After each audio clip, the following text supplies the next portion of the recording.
physical middle mantle to from where you are here. And there will be a shortcut later that they give. It's like in the blink of an eye type one, but we have to build enough of it up in our system to hold that chamber open. So I'll let you know when that comes through. So just a little bit of a break to get the rest of me back. I think I'll have part of me up there. Ooh. Yeah.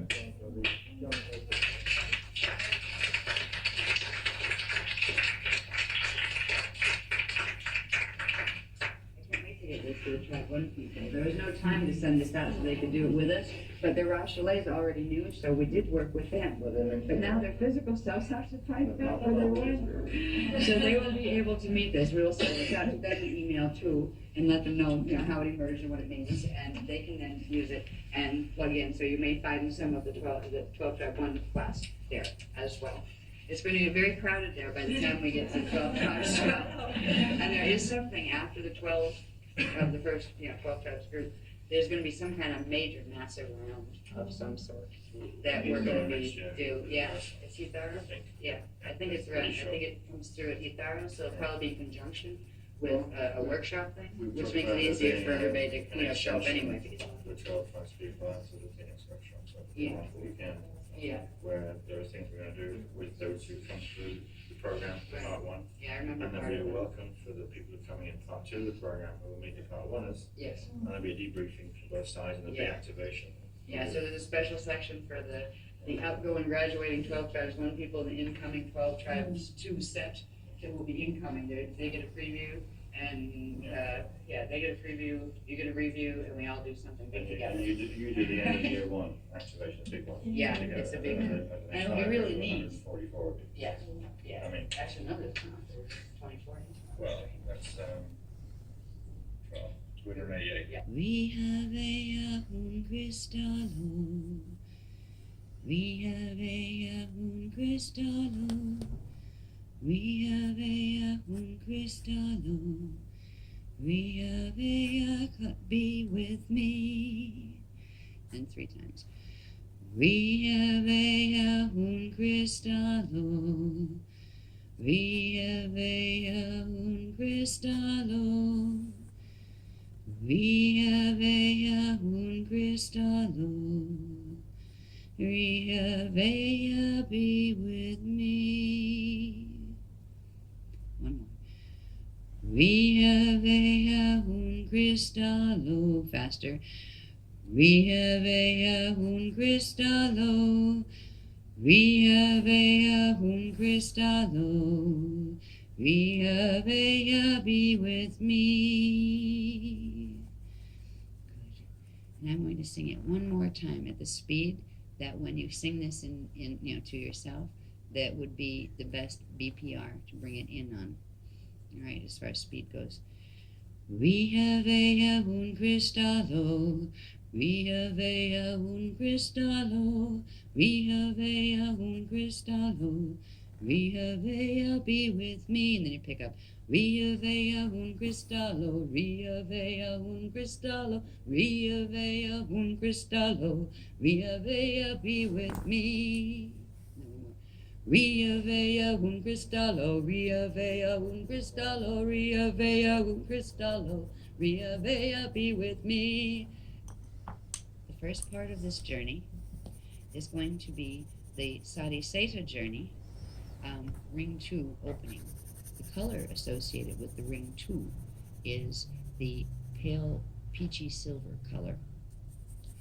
We go to each floor if you simply think of the colors of the rainbow, but imbued with the pale pastels of heliotalic light, so they're pale rainbows. And then if you can call to mind the fire, water, crystal colors in that object that you were looking at, and call to mind the iridescence, not so much the color. So in this journey for ring 2, we will have a pale silvery peach color, a lovely live peach color. The closest peach color here I could suggest would be possibly the lovely color of pale peach sherbet. You can see not ice cream, but sherbet.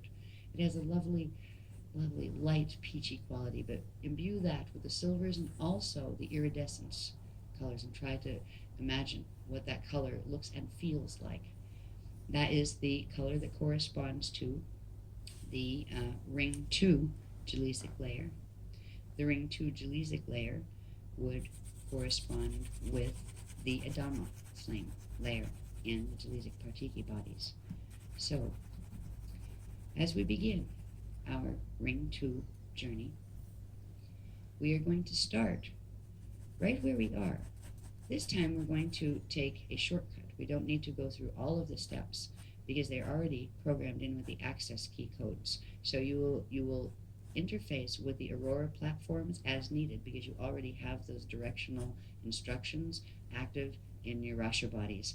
And they, from this point on, that's why the first one's called the access key journey. Once you've got those keys in, we can do other things, and those keys will run automatically. So it will move you through the appropriate layers to keep you out of the hibernation zones and to keep you in the safe zones of the Aurora fields. We are going to start this journey where we are in the room. In the first place that we are going to go from here isn't yet down. It is over and not too far away from here to a place called Shaylon 7. It is a physical place and a physical house, and in that physical house there is a small space that is outdoors. In the middle of the house there is an outdoor space that is fully surrounded by the indoor walls that is open to the sky, and is called the atrium. The atrium of Shaylon 7 connects like an elevator down directly into the core Shala 13 gate in Earth's core. So from here, let us imagine that we're going to travel together. Now, we each have our own fields of protection around us, but we're going to travel as a group shield. And imagine that as you lay down in the positions that you're in, and with the lovely fire water crystal at the center where all of your heads are pointing. Imagine that you're going to levitate upward. Your Rashale bodies are going to levitate a version of you, just like you are right here, upward in this room, as if you were laying on a shield disc that's formed by your energies together with the fire water crystal at its center. And imagine it goes up to about halfway between the space from the floor where you're laying and the ceiling above you. And try to imagine and just breathe and try to feel the shield begin to lift as if it's going to levitate, and as if all your bodies in configuration that you're laying now together levitate up as if you're all laying on a disc that is moving upward to the halfway point between the ceiling and the floor. Try to feel for a moment that point. Try to feel as if you are actually levitating with the group shield halfway between the ceiling and the floor. Do your best to make that feeling as strong as you can. Push your consciousness upward as if you're pushing your Rashale body. Come on, go up, up, up. And it's taking a version of your body laying down horizontally, but halfway up to the ceiling. You can make the sensation a little more vivid to the physical body by inhaling, holding, and then using the exhale to push the Rashale body with the image of yourself out and upward as if it's floating right up out of your body.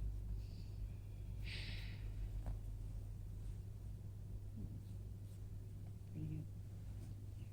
There's also a lovely cord of pale silver light that is connecting your Rashale body directly through to your Azrae and your physical body. So those bodies will stay and remain connected wherever your Rashale body travels.